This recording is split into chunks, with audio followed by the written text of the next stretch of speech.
All right. All right. Say you're walking into class one day. You're walking into class. Teacher writes this on the board. Writes this. Smacks this thing in front of it.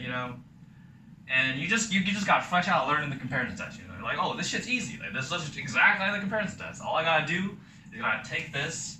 I gotta find something. I got rid of this nasty part. I gotta make 1/2 of n. Put this business in front of it. And then, oh, that's classic geometric series. 1/2. We know that we know the ratio. It's less than 1. We know this converges. Easy. And we know this converges. And let's compare these two. So 1/2 of n minus 1. Yeah, that sounds good. So minus 1. So this will make the denominator smaller. So this will get bigger. So this one, a of n, is greater than b of n. Wait, hold up. It's kind of weird. So isn't the comparison test if b of n is greater than a of n and b of n converges and a of n converges, but a of n is greater than b of n and this converges. So what? We can't. Boy, you just got pranked. Your teacher just fucking pranked you right now. Your teacher just pranked you with this shit. They teach you some comparison tests, and then they're like, nah, it doesn't work. Like, it only works like half the time. Like, sometimes it doesn't work. So you're like, what do I do now? Like, how am I supposed to solve this? Like, teacher, like, why did you do this to me? Like, why are you putting this on YouTube? Like, what is happening? Well, there's another test, actually. This is called the limit comparison test. And it's kind of the same thing. It's really similar, except now we gotta take limits for kind of like stuff where the comparison, like the regular comparison test, just doesn't work. So if you're taking a test, and you're trying to do the comparison test, and you see that doesn't work, usually the limit comparison test is the answer. They're kind of the two sides of the same coin. Like, if you can't use the comparison test, just use the limit comparison test, and usually it kind of sorts stuff out, because they're kind of similar looking problems. So let's go back to that original problem. Let's just write it over here in the corner. The stuff that teacher tried to prank you with, this shit, and let's come up with some basic rules. So limit comparison test is basically, so we have our function. Let's bring back our functions a of n, run to 1, infinity, and b of n greater than infinity. And let's define some rules real quick. So we say that a of n's got to be greater than 0, and b of n's got to be greater than 0, or greater than equal to 0. And like this has to be true, and then we can start doing some magic over here.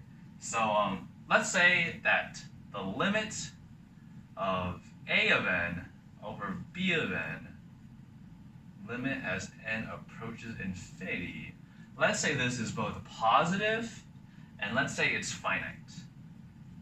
And it basically just saying, like, you get a number, like, once you solve this. It has to be a positive number that's finite. Then we can say that these both converge, or they both diverge.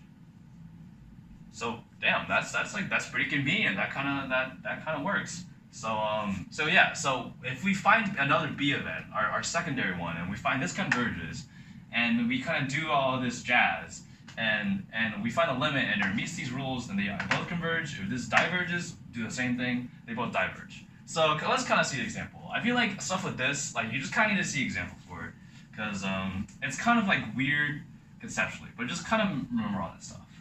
All right, so let's bring this boy back into the equation. You got 1/2 n minus 1, and I already saw that the comparison test didn't really work out. So let's try this new limit comparison test we got here. Approach to infinity. So, like, this is our a of n, and let's bring back that b of n. B of n equals 1 infinity 1/2n. And we already know this converges, right? Like, this is a pretty simple problem. And we tried to use the comparison test, didn't really work out. So let's try this new limit comparison test. So we put a of n over b of n. So we get 1/2n minus 1, and we take that over 1/2n. And okay. So first, like, this shit's nasty. Like, so many fucking lines, bro. Like, is this fucking? Are we counting in Chinese right now? Like, with this many lines? Like, let's get rid of that shit. So you just take 1/2n minus 1. If it's below the division, so you just kind of flip it, times 2n 1. So 2n 2n minus 1. Alright, that's a lot better. It looks a lot nicer. Let's just bring that to the forefront. 2 over 2n minus 1 and 2n over 2n minus 1. And this looks pretty simple. We want to get rid of this kind of 2n. We can do the classic multiply by 1 over 2n on the top and the bottom.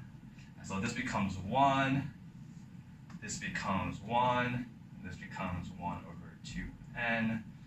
And we know 1 over 2n's converges, and as this gets greater, oh wait, gotta write the limit thing in front. Bro, they're always tripping you up with like these limit, like you gotta write so much stuff. Like my hand starts hurting like after the test. And so as n gets kind of bigger and bigger, like this just gets really, really small. So this just equals 0, right? So this just equals 0. So we got this equals 0. And that's pretty easy. 1 equals 1 minus 0 is just 1. And 1, is that finite and positive? You bet your ass that is. It's finite and positive. And since we know this converges, then we also know that this converges. So we kind of got the same answer we were trying to get with the comparison test, but we use a limit comparison test. Okay. So I just write converges. So yeah, that's basically all you need to do. You just you do the same thing, but instead of just kind of comparing them, you gotta take a limit now.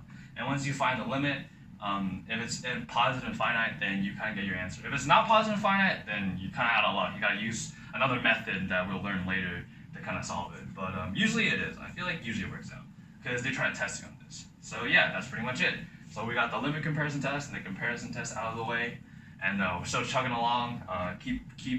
Stay tuned in. You know, if you want to learn Taylor series at the end, as I embark on this journey. And yeah, that's it. Oh, we can erase this now. Alright, thank you for watching, and have a nice day.